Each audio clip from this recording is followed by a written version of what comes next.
recevoir Pascal Willenmy pour parler de tourner la page. Vous savez, ce moment où on veut tourner la page sur le passé, sur les blessures. Pascal, bienvenue. Ça me fait un grand plaisir. Je suis en plein là-dedans, là. Oui. Tourner la page sur le passé, mais sur comme une forme de vie professionnelle, puis un nouveau défi. Donc, non, ça va. Je vais être contente de te parler. Oui, oui. Merveilleux.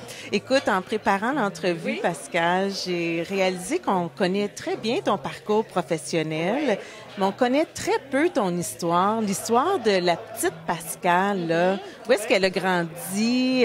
Comment elle était, la petite Pascal? Est-ce que tu veux nous en parler? Bien, la petite Pascal, elle s'étonne beaucoup ces temps-ci parce que moi, j'étais une enfant très, très timide. Et c'est drôle parce que des fois, je reçois des courriels de dames qui me disent « Ah, ma fille est mal dans sa peau, j'aimerais ça qu'elle soit comme toi. » Sans me vanter du tout, là, mais tu respires la joie de vivre, des trucs comme ça.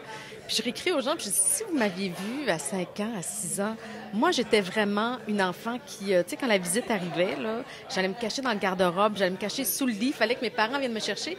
C'était vraiment une grosse, grosse timidité. Puis j'étais bien tout seul aussi. J'avais pas besoin de personne, moi, dans mon... j'étais très solitaire. Puis j'ai été élevée dans une famille hyper unie, hyper heureuse. J'ai 3 sœurs, on est 4 filles et un garçon. Donc, tu sais, j'avais mes 3 sœurs qui me suivaient. J'avais une sœur aînée, puis 2 autres qui me suivaient d'assez près quand même. Puis pendant que tout ce monde-là grimpait aux arbres, jouait, tout ça, moi, j'étais vraiment là, la petite fille assise sur le balcon. Je me rappelle très bien. J'attendais le facteur. Ça, c'était ma grosse visite du matin. Puis je me rappelle quand il me tendait la main. Mais sinon, j'inventais des histoires dans ma tête constamment, mais constamment. Puis je me rappelle, ma mère ouvrait la porte, elle disait « Pascal, va jouer dehors, tu sais. » Mais j'étais bien, puis je m'inventais des histoires. Et justement, je pense qu'aujourd'hui, le fait que je sois dans l'écriture, c'est finalement la victoire de la petite fille de 5 ans qui avait un monde imaginaire. Et j'ai encore beaucoup ce monde imaginaire-là aussi. C'est quelque chose que sans le cultiver, c'est naturel. Mon chum me dit souvent, Pascal, toi, tu as 2 vies. Tu sais, j'ai la vie que je vis, puis j'ai celle qui se passe dans ma tête.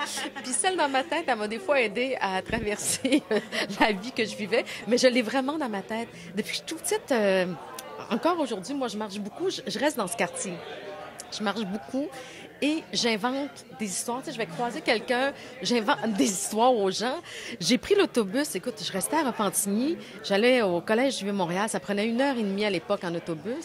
Je me suis jamais ennuyée dans l'autobus. J'ai jamais eu besoin de musique. Écoute, même dans l'auto, moi, là, c'est le silence total. Je pars dans ma tête. Finalement, j'ai une forme, je sais pas, de maladie mentale, mais qui va très bien, qui m'aide à bien aller. Ah, ça va être plein de vitamines. Oh oui, oui, des vitamines. Merci.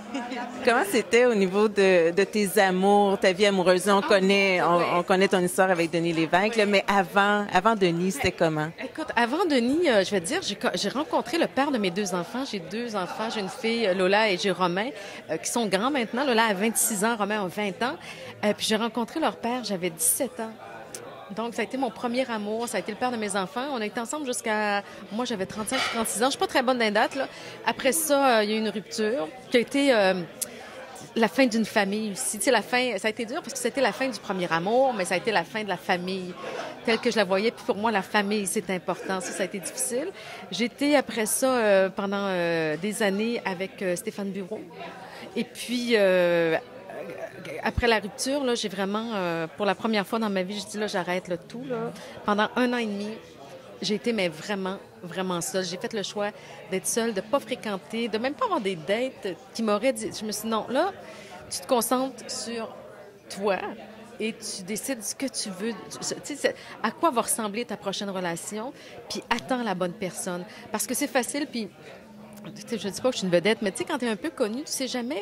Il y en a beaucoup qui sont attirés étrangement par ça, ou juste pour le kick de dire, tu sais, je couchais avec elle un soir. Moi, je me suis dit, non, il n'y a personne qui va se vanter de quoi que ce soit, ou qui va vous dire, ou qui va dire, franchement, c'est pas grand-chose, là. Alors, pendant 1 an et demi, j'ai été complètement seule. Et c'est ce qui m'a permis, je pense, d'être disponible pour vivre la grande histoire d'amour que je vis maintenant. Est-ce que l'écriture de ton premier roman, Où vont les guêpes quand il fait froid, est-ce que c'est une façon de liquider le passé puis faire la paix avec ce que tu avais vécu? Dans le premier, ça a été vraiment comme, parce que c'est triste le premier, c'était quelqu'un qui s'enlève la vie, tout ça. Ça a été de prendre toutes les peines que j'avais pas exprimées, je pense, et je les exprimais à travers ça. Donc, moi, je connais pas personne qui s'est suicidé, tu sais, de près, là, qui s'est enlevé la vie. Par contre, il y a des gens qui m'ont écrit, qui ont dit, mon Dieu, tu sais, qui compatissaient avec moi parce qu'ils pensaient que je l'avais vécu. Il y a des gens qui l'ont proprement vécu, qui étaient certes parce que je le raconte. Mais dans le fond, ce que je raconte, c'est vraiment, là, j'ai comme fait le ménage de mes peines. Et dans le second roman, que j'ai remis, le manuscrit va sortir bientôt, là, c'est vraiment, je te dirais que là, je règle comme plus tous mes comptes. Vraiment, avec le passé aussi, avec moi, j'ai eu une enfance extrêmement heureuse, mais il y a des petites blessures d'enfance que tu gardes toujours. Et je me dis, mon Dieu, ceux qui ont été mal aimés dans leur enfance, ça doit être épouvantable d'être un adulte. J'ai beaucoup d'admiration pour ça, parce que moi, c'est des petites affaires, mais que j'écris quand même, puis ça m'a fait du bien d'écrire. Parce que, comme je te raconte une anecdote, j'ai le teint foncé, j'ai les cheveux noirs. Et, tu sais, recul il y a 45 ans, c'était pas la mode. Les teints foncés, oui, OK, c'est ça, oui, hein. Les teints foncés, moi, j'avais des petits cheveux courts en plus parce qu'on était 4 filles, puis ma mère, elle s'est dit, bon, moi, là, je me mettrais pas à brosser 4 filles, tout ça. Donc, tu sais, les cheveux courts, petites, le teint foncé. Et je me rappelle, puis ça, c'est vraiment, je l'écris, puis j'espère que mon professeur de maternelle va lire ça, parce que c'était comme la crèche, on faisait, c'est à l'époque où il y avait encore, tu sais, l'enseignement religieux, et là, il fallait faire la crèche, puis moi, je rêvais d'être Marie. Puis, tu sais, j'étais là, puis je levais ma main.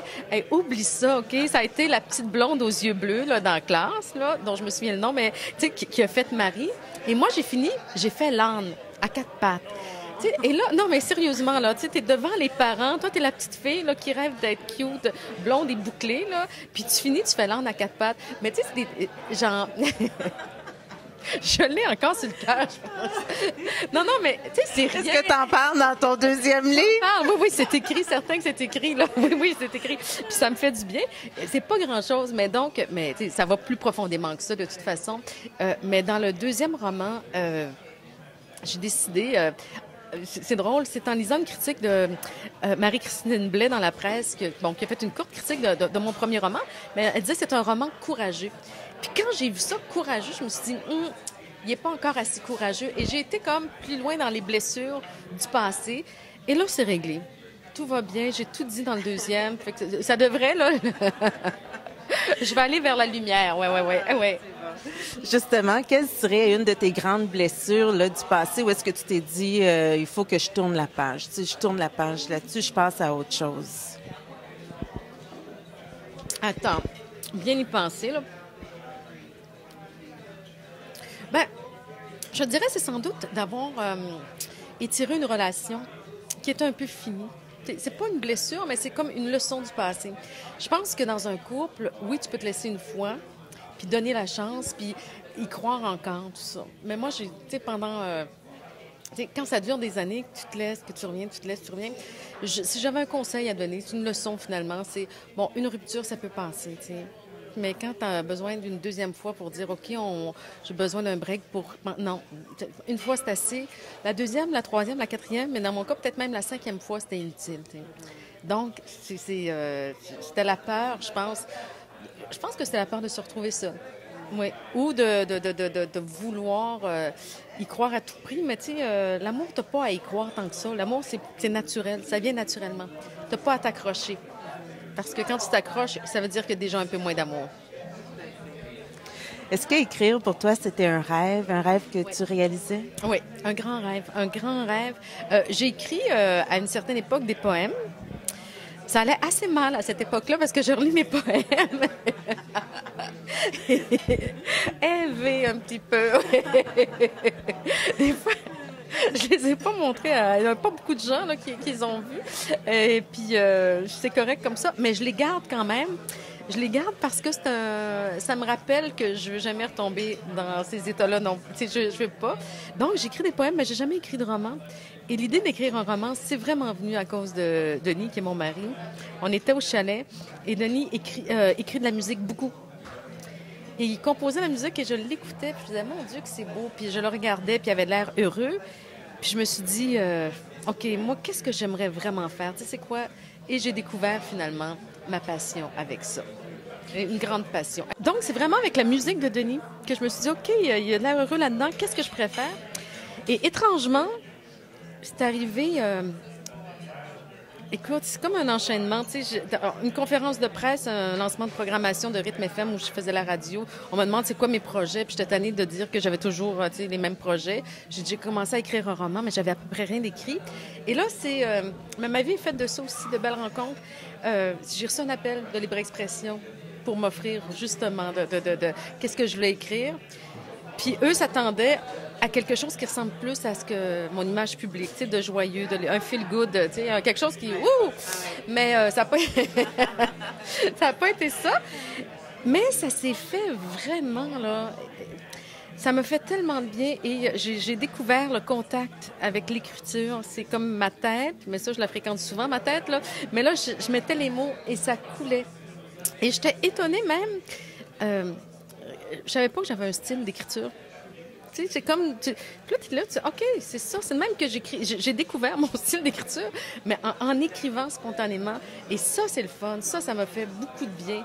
Et écoute, donc, j'ai commencé à écrire sur le tard, mais je pense que moi, ça va avec les expériences de vie. J'attendais peut-être d'être prête. J'attendais que les enfants soient plus grands aussi, parce que je savais que j'écrirais sur des thèmes qui sont pas nécessairement faciles. Je parlerais sûrement de sexe parce que pour moi, c'est comme une notion. Je trouve que, je sais pas, là, comme je blâme pas 50 nuances de gris ou des trucs comme ça, mais c'est pas ça la vie, mais c'est pas les romans où il y a pas de sexe non plus du tout. T'sais, quand tu as une relation amoureuse qui est grande, quand tu as la passion, il y a du sexe aussi, puis il faut en parler, mais il faut en parler avec délicatesse, il faut en parler avec respect aussi. Je trouve que c'est soit tout un ou tout l'autre. Et moi, dans mes romans, il va y avoir toujours, parce que je vais parler d'amour, il va y avoir des scènes de sexe parce que c'est la vie aussi pour moi. Mais il n'y a pas que ça. T'sais, quand je voudrais écrire quelque chose d'érotique, je le ferai peut-être, mais là, je pense que ça a été une vague. Je pense qu'on s'en va peut-être vers d'autres choses. Hein. Un juste milieu. Voilà. Je t'ai entendu en entrevue dire moi, je suis pas allée à l'université. Est-ce que c'était un blocage pour toi là, dans ton processus d'écriture? Est-ce que c'est quelque chose qui faisait que tu remettais à plus tard l'écriture? Je sais pas si c'est un blocage, mais c'est comme ça, c'est comme la victoire de la petite fille qui était gênée. C'en est une, ça aussi. Je pense que je croyais pas que je puisse écrire un livre. Tu sais, il y a beaucoup de gens qui disent « Oui, moi aussi, j'ai commencé à écrire un livre. » Mais un livre, là, les 20 premières pages, c'est facile à écrire. Les 20 premières pages sont hyper faciles. Les 200 autres sont plus difficiles. Parce que ton idée est peut-être bonne, là, mais il faut qu'elle fasse la route sur 200 pages, puis il faut que tu te nourrisses de tes personnages, tout ça. Ça a été un défi.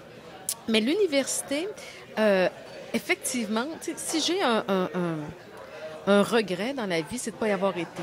Vraiment. J'aurais aimé ça, apprendre plus, avoir envie d'apprendre plus. Mais ça vient, tu sais, c'est associé, mais tout ça, ça a été décortiqué par la suite à une espèce de trouble d'attention.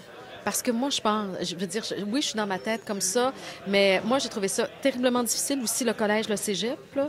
Être assise en classe pendant 3 heures, pour moi, c'était l'enfer, mais l'enfer. Et je suis incapable, même des réunions, là. Tu sais, quand une nouvelle émission part, des réunions de production, tu peux être sûr qu'après 15 minutes, j'ai ce déficit-là quand même. Ou, tu sais, je veux dire, je suis en train d'inventer, puis je suis en train de faire la vie de chacun autour, là, OK? C'est correct. Qu'est-ce qui se passe pour moi, là, en ce moment? Je pense que tu vas assez bien, toi. Oui, toi. Il n'y a pas un grand roman. Il y en a sûrement un si on te connaît intimement, là. Mais non, mais c'est ça, tu sais, là, il y a des trucs, mettons, comme j'ai remarqué, là, tu sais, ton collier. Bon, OK, là, je me dis, est-ce qu'elle l'a acheté ou c'est un cadeau de quelqu'un? OK, c'est ça. C'est un cadeau, bon, ça a l'air de venir du Sud, tout ça. Donc, tu sais, mais il y a des trucs, tu sais, que je remarque des choses comme ça, tu sais, bon, ta ceinture, j'ai vu comment tu l'avais repliée, tu sais, je veux dire, je t'ai imaginé en train de t'habiller ce matin. Non, mais tu vois le genre, non, mais c'est des trucs comme ça. Donc, écoute, moi, là, une réunion plate, là, je veux dire, je vais te trouver tout de suite le mal baisé, là, je l'ai tout de suite spoté. Non, mais c'est un peu ça.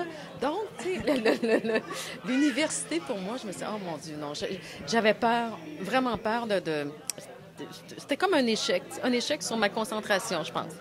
Mais si je te posais la question, c'est aussi parce que je trouve que souvent, on se pose nous-mêmes des limites à nos rêves, tu sais. Ah ben j'ai pas ça, donc je peux pas le faire ou je peux pas y arriver. C'est un peu dans ce sens-là, tu sais. Puis je voudrais savoir qu'est-ce qui t'a amené à dépasser ces limites-là. Je vais te dire, c'est très tôt quand même, parce que comme formation, là, ma grande formation, bon, j'ai un DEC qui m'a pas intéressé du tout en assistance sociale. Par la suite, parce que je voulais travailler, j'ai un cours de secrétariat. Donc moi, à partir du moment où je suis devenue journaliste, là, c'était déjà beaucoup, là, parce que avec mon cours de secrétariat chez les Sœurs Sainte-Anne, ici sur Christophe Colomb, tu sais, je suis quand même rentrée journaliste pendant 7 ans pour un journal, une publication spécialisée dans le domaine du voyage. Donc, je fais bien des voyages, puis c'était le fun. Puis par la suite, je veux dire, j'ai décidé d'envoyer une cassette où je lis un bulletin de nouvelles hyper poche, là. Je veux dire, c'est ridicule, là. À 3 stations, tu sais, à TVA, à Radio-Canada, puis à l'époque, c'était TQS. Puis je veux dire, TQS puis Radio-Canada m'ont rappelé parce que...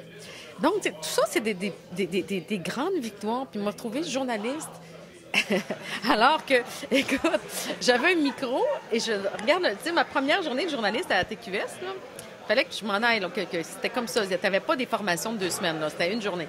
Et je regarde le caméraman, puis qu'est-ce que je fais avec le micro? Tu sais, je veux dire, je savais pas quoi faire, là. J'ai vraiment appris sur le tas. Mais pour moi, c'est une grande victoire, c'est de dire, écoute, j'ai réussi. Puis tout mon parcours, ça a été comme ça. Fait que ça, c'est le fun. Ouais. J'ai vu que tu donnes maintenant des conférences que tu appelles le bonheur de la page. Non! Attends, mais tu peux en parler? Non, oui! Je voulais donner des conférences sur le bonheur de la page blanche. Oui. J'ai tout écrit parce que pour moi, la page blanche, c'est important. OK? La page blanche, c'est ce que j'ai fait au mois de mai dernier. Là, tu te dis, tu as une page blanche, puis tu dis, OK, ma vie, qu'est-ce que je veux en faire? Qu'est-ce que j'ai envie d'en faire? Puis ça prend une réflexion. Puis on peut tous un peu changer notre vie. T'sais. On peut pas la recommencer. On la poursuit pour le mieux, mais on peut pas recommencer notre vie. Et le bonheur de la page blanche, c'est vraiment de dire, OK, j'ai envie de faire ça. OK, c'est quoi les obstacles? Pourquoi? Des fois, ça peut être que c'est pas le bon moment, c'est possible.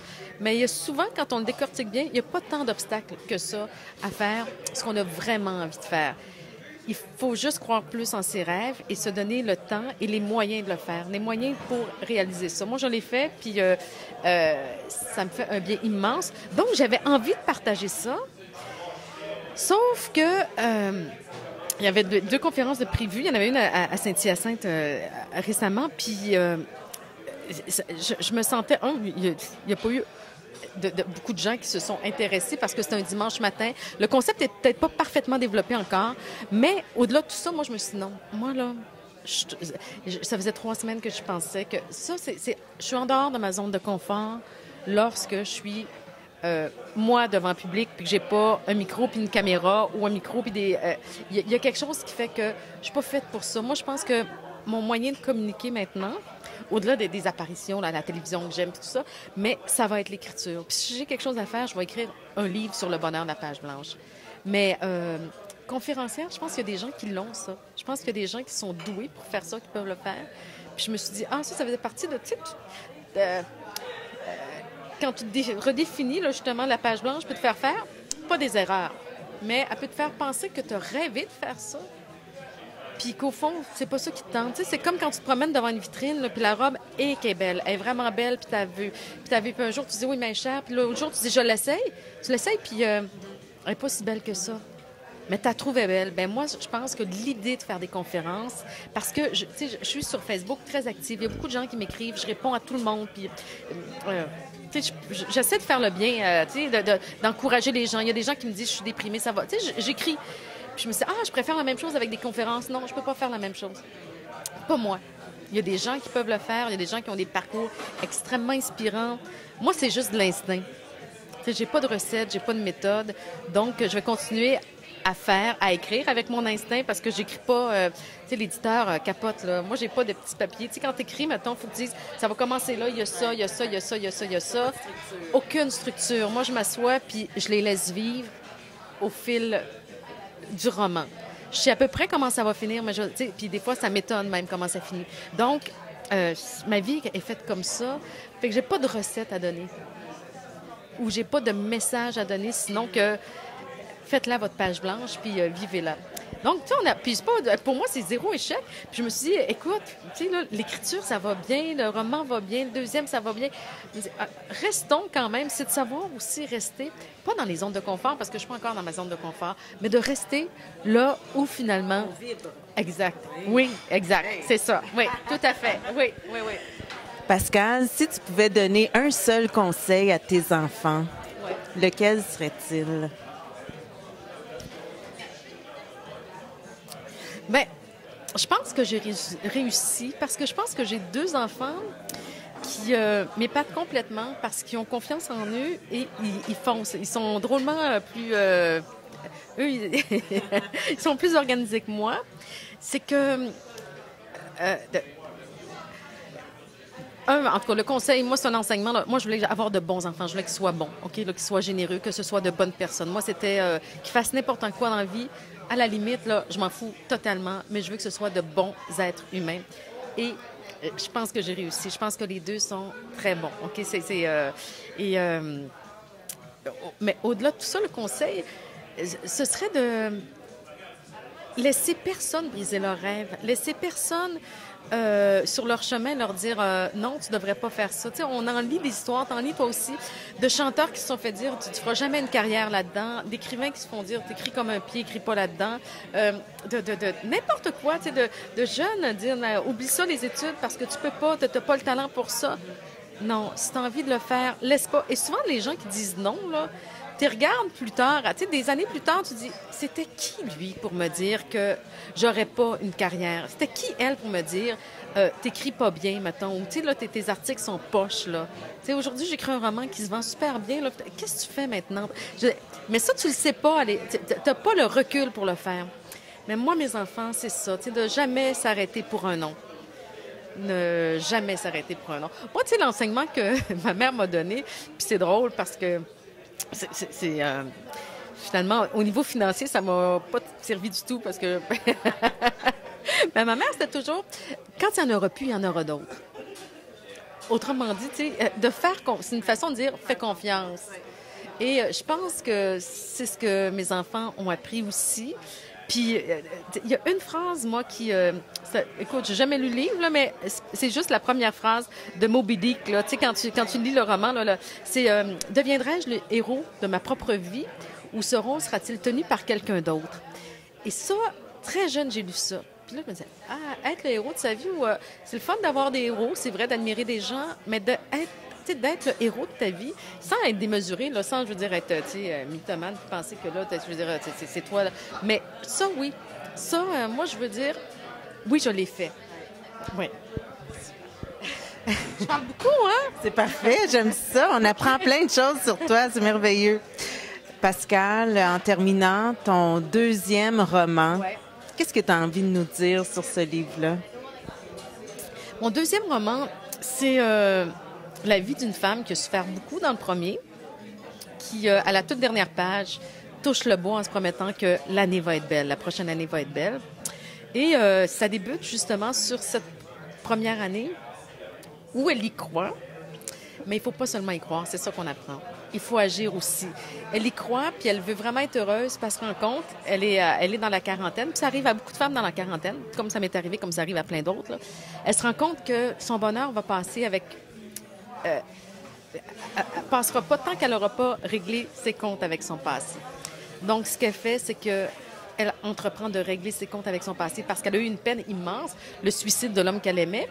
Puis elle croyait, puis ça nous arrive souvent, ça aussi, quand on a des grosses peines, que lorsque cette peine-là sera un peu guérie, elle pourrait être heureuse. Mais non, je veux dire, il y a cette peine-là, mais il y a toutes les blessures d'enfance. Donc, elle va... Tourner la page. Elle va tourner la page, ça va être long, mais elle va le faire. Puis elle va le faire de façon... Elle ne prendra pas nécessairement les bons moyens. Des fois aussi, il faut faire attention aux moyens qu'on prend. Mais oui, elle va tourner la page, puis elle va pouvoir enfin se donner le droit d'être heureuse. Mais c'est ça qui est important, c'est se donner le droit d'être heureuse, mais de régler. On a souvent des feux à éteindre ou des trucs comme ça. Il faut les régler de 1000 façons. Hein. On vient d'aller en thérapie, tout ça, là, tu peux juste prendre le téléphone puis dire ouais, puis dire bon, écoute, c'est ça. Aller marcher aussi, écrire si tu as besoin d'écrire, mais c'est vraiment ça, c'est dire il n'y a pas d'âge pour régler ses comptes, dire non, je suis trop vieux, ça marchera pas. À 40 ans, si tu sens qu'il y a des choses à régler, tu le règles. À 50 ans, tu le règles aussi. Tu peux aller en thérapie, je veux dire, écoute, tu peux faire n'importe quoi tant que tu cherches et que tu tiens à trouver le bonheur. Et elle va trouver le bonheur. Super. Merci, Pascale Willenmy. Quel bonheur! Je te souhaite de continuer de mettre ta couleur sur ta page blanche. Merci. Merci beaucoup. Merci.